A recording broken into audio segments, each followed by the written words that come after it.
Kalau di kontrak tertulis probation 3 bulan, tapi probation bisa diperpanjang sampai dengan 6 bulan. Itu dasar hukumnya bagaimana? Dasar hukumnya ngawur, ya.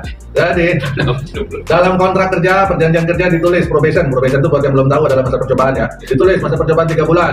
Terus ada lagi tambahan dalam ayatnya dalam pasal tersebut menyatakan bahwa dalam hal perusahaan masih belum bisa yakin maka masa percobaan dapat diperpanjang sampai dengan 6 bulan. Itu dasar hukumnya ngawur.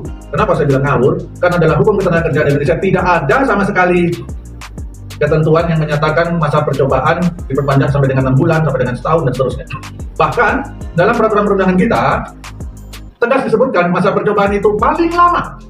Di sana ditulis itu bagus, tegas. Paling lama 3 bulan. Artinya itu udah maksimal. Bahkan nggak sampai titik Pak. Masih ada lagi tambahan kalimatnya dalam perundangan itu. Paling lama 3 bulan dan tidak dapat diperpanjang. Jelas, tegas, ya, keras. Jadi itu isi peraturan perundangannya saya kutip seperti itu bunyinya. Nanti Bapak Ibu silakan lihat dalam peraturan perundangan di Undang-Undang 13. Itu ada di bab tentang hubungan kerja, bab 9 kalau nggak salah, tentang hubungan kerja. Silakan cek. Ya. Jadi dasar hukumnya itu. Sehingga apabila ada perusahaan yang menggunakan ketentuan masa percobaan bisa diperpanjang sampai dengan 6 bulan atau bahkan masa percobaannya langsung dibuat 6 bulan, itu melanggar peraturan perundangan. Konsekuensi hukumnya gimana Dan?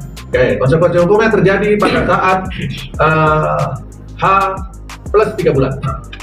Jadi setelah begitu terlewati 3 bulan nih, terlewati 1 hari misalkan, kemudian si karyawan di PHK misalkan, karena dianggap tidak lulus masa percobaan, atau mungkin di akhir dari 6 bulan tadi, dianggap tidak lulus masa percobaan, dia di PHK karena tidak lulus masa percobaan, maka sejatinya PHK tersebut menjadi batal demi hukum, karena alasannya melanggar perundangan. Sehingga tidak ada PHK sebenarnya. Kalau nggak ada PHK berarti dia seharusnya masih menjadi karyawan, masih bekerja, masih memiliki hubungan kerja dan berhak menerima upah. Atau kalau memang harus di PHK maka bisa diarahkan kepada PHK tanpa kesalahan. Di mana PHK tanpa kesalahan itu kompensasinya pesangonnya 2 kali.